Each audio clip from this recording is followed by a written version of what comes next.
Hawak mo ang brief, yung crush mo may ang late. Sa bawat pag-shot ko ako'y nabibitin. Hawak mo ang puwit, wag mong iibukayan. Hanggang sa huling buti tatagayan. Ano ba, pare? Nanonood tayong teleserye. Oo nga, Gegi. Hindi nyo naman maintindihan yung pinapanood nyo eh. Anong hindi? Mahirap lang silang intindihin, pero ramdam ko pagmamahalan nila. Arms. I miss you. I miss you too. Ha? Sabi ko, I miss you. Okay siya ba? Bakasyon na bakasyon, nagtitv kayo dyan? Paano kaya kung mag-out of town na lang tayo? Tol, may meeting ako bukas. Gegi. Oo nga, ako may mga i-date pa ako. Arms. Paano naman ako? Gusto ko mag-swimming, pre. May pambayad ka ba? Utangin natin down. Ayan tuloy, patalastas na naman. Gegi. Huwag na lang ka raw. Magsasat na lang ako. Hoy, resort ba ang hanap mo?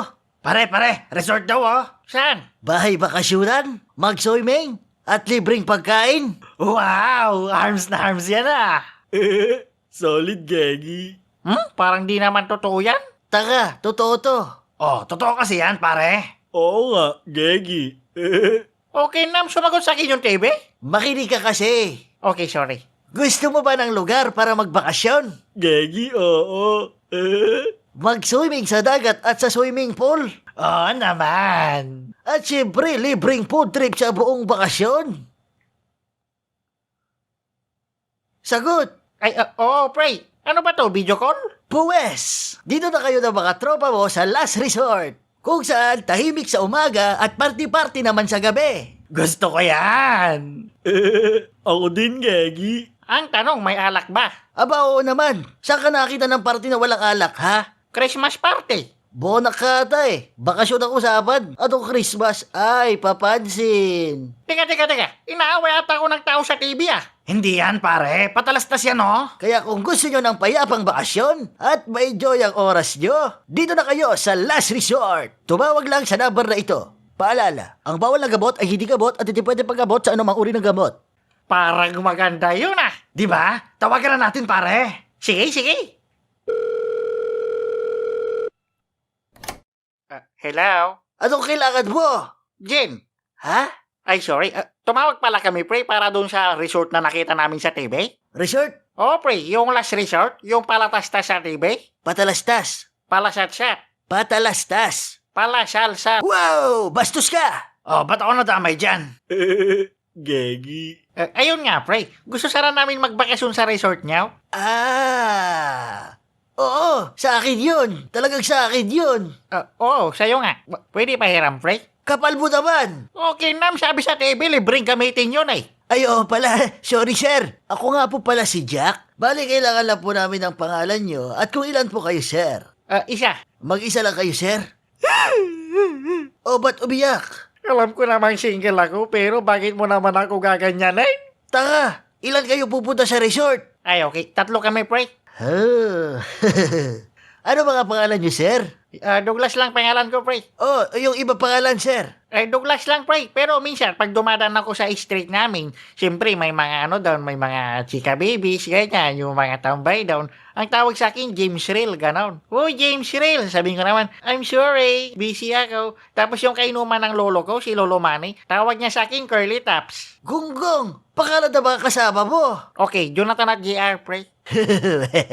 Okay, bali may mga trabaho na ba po kayo, sir, no? Akala ko ba libre yung bakasyon dyan? Oo naman, sir. Pero syempre, pag may masira ba kayong gamit, sir, alam po namin kaya nyo pong palitan. Anong tingin mo sa akin, destroyer? Ay, hindi po kita makita, sir. Katawag po kita. Anong rinig mo sa akin, destroyer? Sir, may trabaho po ba o wala? Meron, pre. Okay. Ano-ano po mga trabaho nyo, sir? Si Jonathan, businessman siya, nagbibinta siya ng literal na Dora. Tapos si JR naman, manyakis, maraming pera. Salamat ah, Arms. Oh, ayos to. Kayo po, sir. Tambay. Ha? Tambay sa aeroplano. Piloto kasi ako, pre. Oh, ayos. Bale po dala po kayo sa address na ito at nakaredy na po ang inyong vacation. Iyon, maraming salamat sa iyo, paring Jack. Call ka na lang namin, baka doon na kami, Sana wag. Gagi, anong sabi? Ano pare, approve? We're going to vacation, Ness!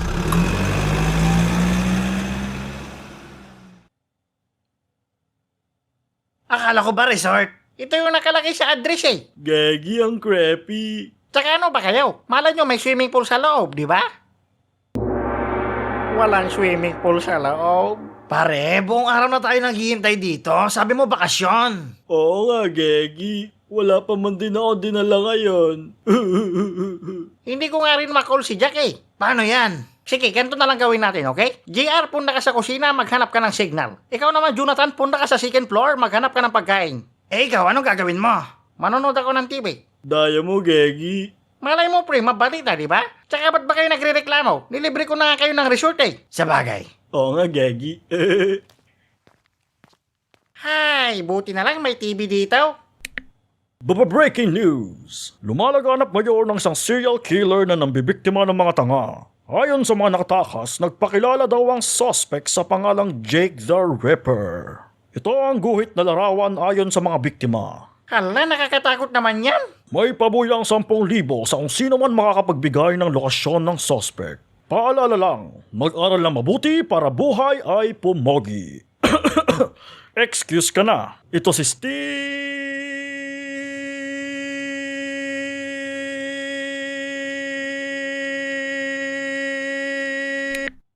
Okay na, mga ba naman ang pangalan yan? Hop, wrong number. Buisit naman. Panira ka ng intro. Ay, sorry. Sige, from the top garod, pre. Okay. Ring ring. Hello, sino, Trey? Ito ba si Douglas? Oo, pre, bakit? Mukhang napanood mo naman siguro yung balita. Anong balita? Yung kakapanood mo lang sa TV. Teleserye yun eh. Tsaka si JR at Jonathan yung nanonood noon. Ang title, Please Me Careful With My Heart. Tangeks, yung ngayon lang. Wala namang teleserye ngayon lang. Balita yung palabas kanina, bagkay. Ayun ngayon tinutukoy ko, yung balita. Ano ba? Naman pala eh, paikot-ikot ka pa kasi. Ako pa. Change topic. Okay, sige. Bale, gusto talaga kitang makilala, Douglas. Bakit? Di naman ako nag-apply ng trabaho sa'yo ah. Hindi ganon. May mas malalim pa kasing dahilan. Ano yun, manliligaw ka ba sa akin? Bading ka ba? Pwede ba makinig ka na lang? Ay, sorry. Yan. Tanong ko lang, Douglas. What's your favorite scary movie? Si Kerry Movie? Di ko kilala yun, pre. Stephen Curry, kilala ko, taga Porok Jays. Ang ibig kong sabihin, ano ang paborito mong horror movie? Ah, yung mga nakakatakot? Oo. Yung multo-multo or patay-patay na nakakatakot ng very much? Yes. Di ako nanonood ng gano'n eh. Di kasi ako matatakotin, pre. Sinong umihi sa brief ko, ha? Pero paano pag sinabi ko sa'yong pwedeng mangyari yon? Depende kung artista ka para masama ka sa ganong movie. Pero ako kasi pang-romansahan ako eh. Alam mo naman. Ano ba? Dapat natatakot ka ngayon eh. Kasi sobrang creepy ng mga tanong ko. Ay oh, pang-horror ka? Oo. At chance ang huling gabi mo na ito kung hindi mo ibibigay ang mga gusto ko. Ha! Kasama ko ang mga tropa ko, no? Pero hindi ba't hiwa-hiwalay kayo ngayon sa bahay na ito? Ha? Nandito ka rin? Aba syempre. At iisa-isahin ko kayo pag hindi natupad ang mga kahilingan ko. Isa kang hangal, men? Tingin mo ba di ko alam kung sino ka? Kilala mo kung sino ako? Ha! Oo naman. Tingin mo sa telepono hindi kita makikilala? Paano nangyari yon? Nanloloko ng tao, nakamaskara? Hala, kilala mo ba talaga ako? Oo, ikaw yung serial keyboard sa balita kanina. Punyeta, ngayon mo lang na-realize, ha? Akala ko pa man din bulgar na katauhan ko eh. Yun lang yung nasa isip ko kanina eh. Di bale, madali lang naman ako kausap, Douglas. Ibibigay nyo lang sa akin mga pera nyo at papakawalan ko na kayo sa mansyon ko. Mansyon? Akala ko ba resort daw? Anong resort? May nakita ka bang swimming pool? Malay mo, i-deliver pa lang mamaya. Change topic. Ano, ibibigay nyo ba ang mga pera nyo? Hindi ko ibibigay ang mga pera ko. Bakit hindi? Hindi ka ba nangangamba sa buhay mo? Kasi wala naman ako ibibigay, pre. Ha? Sabi mo sa nakausap mong pogi kanina may pera kayo ng mga kaibigan mo. Baliw, nandito nga kami kasi sabi sa palatastas, libre. Patalastas. Palasatsat. Saksakin na lang kaya kita. Wow. Hindi mo kilala kung sino yung kausap mo, ha? Bakit? Marunong ako sa martial arms now. You mean kaya mong ipagtanggol ang sarili mo? Oo naman, kasi nanonood ako ng action movies ni Chico Martin. Si Coco ba tinutukoy mo? Coco ba pangalan nun? Oh, Pangalan niya, Chico Coco? nakakabaliw ka kausap, no? Total, sabi mo magaling ka sa ganyan. Uunahin ko na lang mga kaibigan mo. Hala, wag please! Eh. Kung may bibiktimahin ka man sa aming magtutrupa, ako na lang, pray. Di ko kayang makitang nasasaktan mga trupa ko. Sige, nandito na ako sa likod mo. Wah! Baliktad yung maskara mo, pray. Ay we, teka. Ha! Ikaw si Jack. Ha? Paano mo nalaman? Kasi ako si Detective Douglas. JR at Jonathan, wag niyong galawin muna, okay? Tignan natin tapang mo, Harms. Gegi ka sa akin ngayon, Gegi. Sorry, sir. Bakit mo ba ginagawa to, pray? Sabi sa balita, mamamatay tao ka daw. Hindi po, sir. Wala pa akong sinasaktang tao. Kayo pa lang sana. Hoy, niloko mo kami Sabi mo resort pero trap lang pala ang lahat ng to. Gusto mo lang pala kami iskamin. Harms ka ngayon sa akin. Isa kang Gegi. Pray, wag niyo naman siyang awayin. Malay niyo, may rason siya sa mga ginagawa niya, di ba? Sorry po, sir. Huwag niyo po akong saktan. Magpaliwanag ka, Garaw. Mamamatay ka daw, Hindi po, sir. Namamahay lang po ako.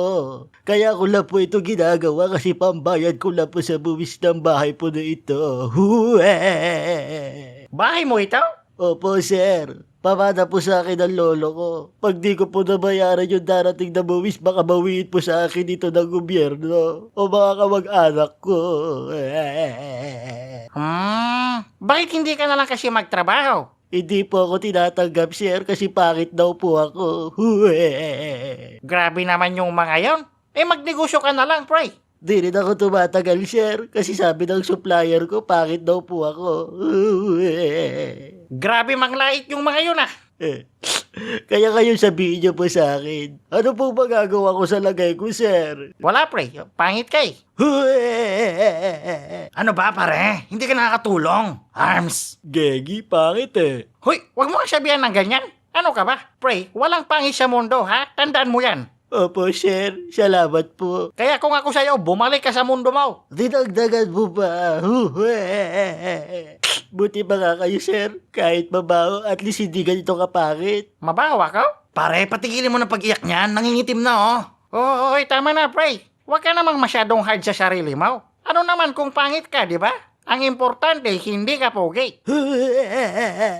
Mas pinalala mo pa. Ay, sorry. Sige, Karod, seryoso na. Pray, matagal na talagang unfair ang mundo. Hindi lahat ng bagay tutugma sa gusto mo.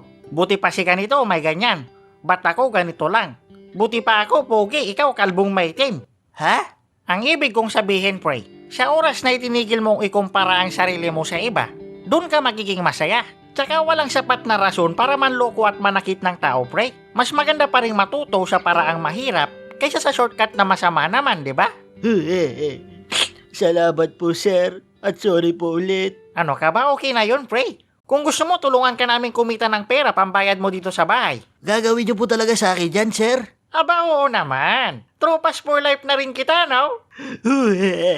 Salamat po. Huwag ka nang umiyak ang pangay. Ay, okay po, sir.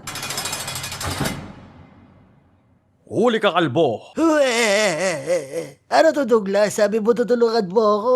Sabi mo rin sa akin, may resort at swimming pool. Ikulong yan, Pray. Ay, medyo okay naman yung bakasyon natin now. Oo, pare. At least wala nang malolokong tao yon. Wala, naglalag. Tuloy na natin yung teleserye, Garod. Dalisay. Nakatutok. 24 gobas. Pareho kami, Gegi.